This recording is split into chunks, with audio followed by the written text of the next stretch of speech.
Bring in Mark Pack from the Liberal Democrat Voice website. Thanks for joining us. Well, the Liberal Democrats have now signed up to a tax cut for the richest, haven't they? Not at all. I mean, it's a coalition government, so obviously you have a budget that has elements from each of the two parties in the coalition, and it's no secret that it was the Tories who are particularly keen on cutting the top rate of tax from 50 to 45p, but there is a very strong Liberal Democrat influence in the budget. You can't claim credit, though, for all the good bits and not the bits that you don't like, can you? Well, you know, we can claim credit for the big increase in the income tax allowance. It was on the front page of our manifesto. It's something Liberal Democrats have been calling for extremely strongly. And I think certainly there is agreement that, you know, with 2 million people being taken out of the income tax system altogether by next year, that is a major achievement and is really good news for low and middle income families around the country. Pensioners being punished is the way some headlines are reading tonight, with the decrease in the tax-free allowance for pensioners. Are you happy to those be part headlines of that? will only be written by journalists who haven't really got their facts straight, because that's not what's happening. What is happening is there's a very generous increase in the income tax allowance being introduced for tens of millions of people, but for pensioners who have benefited for many years from extra income tax allowance on top of the norm, they're not getting that extra boost. Their income tax allowance extra boost is being held steady until the two come into line. So absolutely, it's very important that people get the facts right, that it's not, you know, people being hit with some sudden heavy new charge if they're an older person.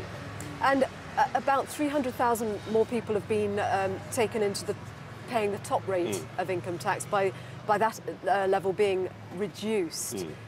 What do you say about that? Well, what that means is if you're a pretty well-off person, not a very rich person, not sort of middle or low income. £40,000. Indeed, which, you know, across the country as a whole, there are an awful lot of places where that's actually a very generous, a very good household income. It means that you will be getting less of the benefits from some of the other tax cuts that have been introduced. And I think that's right and proper, that the priority should be on those people on much lower incomes than that. Doesn't it, though, lead to the narrative that has been around for some time, that the squeezed middle are again being neglected?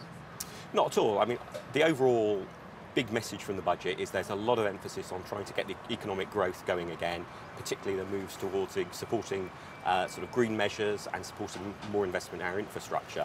And healthier economy ends up benefiting all of us. But when it does come to the key choice about who do you most want to prioritise extra help for, it's absolutely right that it's the low-income earners who get the most help, and not people who are a little bit better off than them. And fuel duty. I mean, there'd been some speculation in some quarters that actually the Chancellor might have done something as a surprise measure on that in the event that there wasn't anything. But isn't fuel duty and the ever-increasing cost of fuel one of the biggest things that's damaging the economy at the moment? It's certainly of concern to people, particularly in rural areas, though it's worth remembering that in terms of the overall costs of motoring, and for example the cost of getting a car or hiring a car or buying a second-hand car, other elements of motoring have come down quite noticeably in price over the last few years.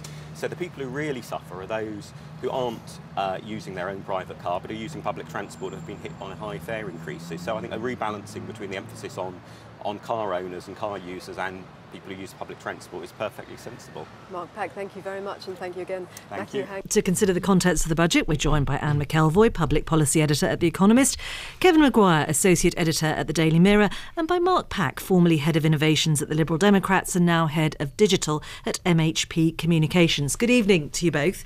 To you all, not both, all three of you, where they both came from. And let's start with that so-called granny tax. That was one of the few measures that was a genuine surprise. But could it turn out to be a bit of a 10p tax moment? It is possible that it could do that, and I think the backlash has been quite big and instant. I would be surprised if they hadn't factored that in, because anything that you do that can be given a name, a tax that can be given a name instantly, like the granny tax, is usually some sort of problem for you. So either you've got to make the argument, which I'm sure they will make, that other things didn't happen that would have been even more unpleasant. The mansion tax, for instance, which would have been very, very punitive to older people living in big houses that they bought when property prices were lower. So you have to go out and say, well, we could have done something even worse. And actually, although you had a very cogent pensioner on talking about it there, the amounts are relatively small. The problem is that for older people, they're not making money from their savings. They do feel that they've tried to order their finances, and they feel it is simply unfair to get this kind of swoop. And they're very vocal, and they do vote. Mark Pack, are you surprised that the Liberal Democrats didn't object to this? It's not the only measure in the budget and in the autumn statement affecting pensioners, and I think a lot of Liberal Democrats would probably be unhappy about it were it not for the fact that, courtesy of the triple lock agreement to uprate the state pension, that we're actually seeing the largest cash increase ever in the state pension coming through for people, which will benefit people like the very eloquent pensioner you had on earlier.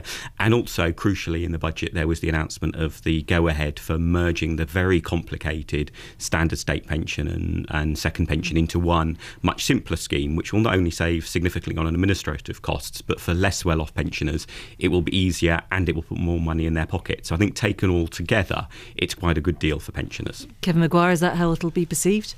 No, and they were caught completely blindsided by it. I was at the briefings with Treasury officials after the Chancellor sat down, and you could hear the panic in their voices as they were answering questions on what was happening to pensioners.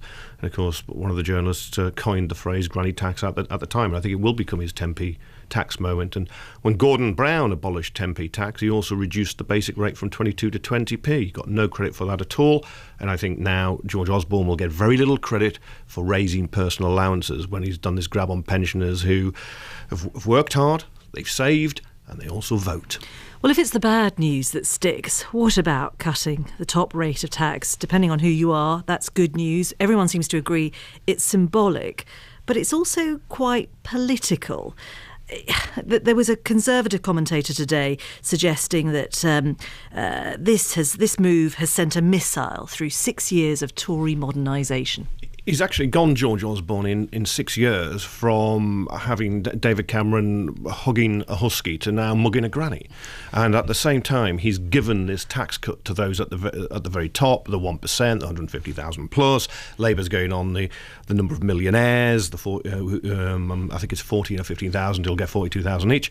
And the political message is we're not all in this together. He will not be able to play that card again. The economics are dodgy and questionable because he's gone on incomplete data, but certainly politically, I think George Osborne's made a huge error. I don't agree with this on either count. I mean, for a start, it's not incomplete data to say that 50% was putting us among the highest tax at the top end, highest countries in Europe. And it was, there was all sorts of evidence that this was not particularly good for the UK. So he, I think, has made an evidence-based reduction here. And it's not just, it is political because that's the way in which we all choose to perceive it. But there is a fair amount of evidence. It didn't go to 40p, which I suspect it might have done had the Lib Dems not been in the coalition.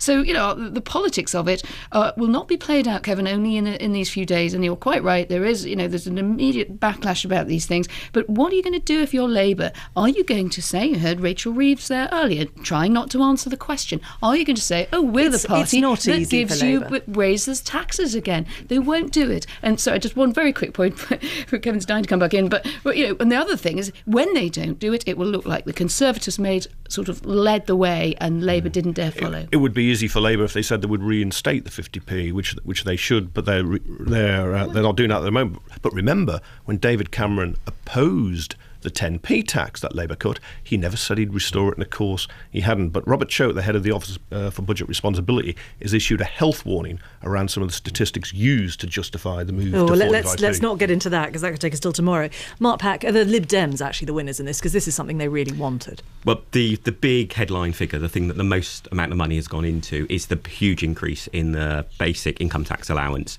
So we'll see by next year around 2 million people in total taken out of income tax completely, and the average family will see their income tax cut by around £550 a year. So those are major changes in the tax system, which were on the front page of the Lib Dem manifesto at the general election, something the party's been pressing for very hard. So yeah, absolutely a major result for the party from today's budget. We'll come back to all of that in a moment. But Mark Pack, if you think about the contradictions that emerged in that conversation that we've just had and some of the other things that have come up in the budget, was the political impact of this? Did this really reflect the politics of the coalition, trying to please everybody? I think it certainly reflected the coalition politics in the sense that there are a lot of issues Liberal Democrats and Tories disagree on, and there are some issues in the budget where the Liberal Democrats got their way, some issues where the Tories got their way, and therefore overall it is a budget that is more of a sort of partly pointing in one direction, partly pointing in another direction than when you have a budget that's purely from one party. That's almost an inevitable part of coalition politics. But also I think in many ways that's a good thing, because far too often in British politics we get obsessed with the idea that everybody has to be on exactly the same hymn sheet and nobody's allowed to deviate and there's only one way to do things. And actually having a little bit of variation is quite healthy. On the other hand, Anne McElvoy, was this really George Osborne's budget? That's another way of reading it, the emphasis on business, the moving away from green policies and so on. Absolutely. I think it was very much George Osborne's budget, and I think what he did really to sort of slightly trick the Liberal Democrats, if you like. Things just changed their meaning, didn't they? You know, so you would have these mansion taxes, which then suddenly became stamp duty rises, or tycoon taxes, which none of these things, big things, Lib Dems got through. They just get something that's slightly symbolic. And frankly, at this stage, I would have thought that's about all they could get. They've just had quite a big win, really, on the NHS bill, which the Tories don't really want to talk about so much. So I think there was a bit of tit for tat going on there. Absolutely, this was George Osborne making a very political statement of what he thinks will be good for the country, bring growth. I felt it was distinctively his budget in the sense that it causes more of a problem for him and Nick Clegg to work together than it does for Cameron and Clegg. It felt, looked and sounded in the House of Commons where I was very much a George and Dave show rather than Nick being involved. And I think the 45p top rate of tax, a 5p cut, was George Osborne sending out a right-wing ideological signal to his restless wing of his own party that, look, the Lib Dem tail isn't wagging this particular dog. And, of course, Vince Cable was out today, the business secretary, saying wouldn't have been our priority. We would still like a mansion tax. Didn't get it. And there are, in the fallout now over the raid on pensions, some Tory MPs are saying, look, of course, there was no free money. So the Lib Dems have an obsession with raising the threshold. If you raise the threshold, it's got to be paid some way. So they've raided pensioners, and the Tory MPs are now blaming Lib Dems for what he's done on that. Trouble ahead? Well, I think one of the key things about the budget, which actually we've not really touched on, is that if you look at people who are earning over £150,000, the figures that have come out today is they'll pay on average about £1,300 more as a result of this budget. So in a way, it's absolutely a budget that has got a lot of George Osborne in it, as you'd expect in terms of him being the Chancellor. But actually, it's a Tory budget that is making the very richest pay fairly significant sums of extra money. And that if you can find them, though. I mean, the trouble is a lot of it does rely on actually getting to tax avoidance and things that lots of governments have put in budgets. Well, that's why limiting the tax reliefs that people claim, I think, is such a good move, because limiting reliefs that people claim is something that is very easy to detect because people put it on forms, and that's because that's what they're claiming. The number of emails I've had today from big accountancy firms welcoming in the reduction to 45 and other changes suggests that they think they're going to be in the money and they will be getting around this. But interestingly, it's a change that's not going to happen until next year, and quite a few of these changes aren't going to come until next year. If he was being really bold, why wouldn't he have just gone with it from April? Well, he's got a problem with the public finances, I think. Even though it doesn't apparently raise very much money. No, he's trying to be neutral, but he's going to have to go off and find another £10 billion worth of welfare cuts on top of the £18 billion that's been imposed. And the Institute for Fiscal Studies say 96% of these cuts have not been imposed. I think the mood could change against him very, very quickly. Yeah, just one thing we haven't touched on, and I've just made a big note in my notebook because I think it is a big coming story, and that is he really underlined the intended end to national pay bargaining. And this is, I think, is really been talking about how they're going to get on with the Lib Dems. You know, this maybe one for us to come back and talk about again, because this really does affect about 1.2 million public sector workers, and of course it comes after a very spatty health bill. There are very good arguments for varying pay across the UK. You actually heard one of the people in your package saying so, but it won't happen without trouble. Anne McElvoy, Kevin Maguire, Mark Pack, thank you very much. Quick final thought from our panel discussing the budget. Anne McElvoy, Kevin Maguire and Mark Pack. It's always very difficult, I think, to decide what a budget is like until a few days later. We'll all be saying something completely different often after a few days have passed. But if you were to pass verdict on it right now, Kevin Maguire, what marks would you give it out of 10?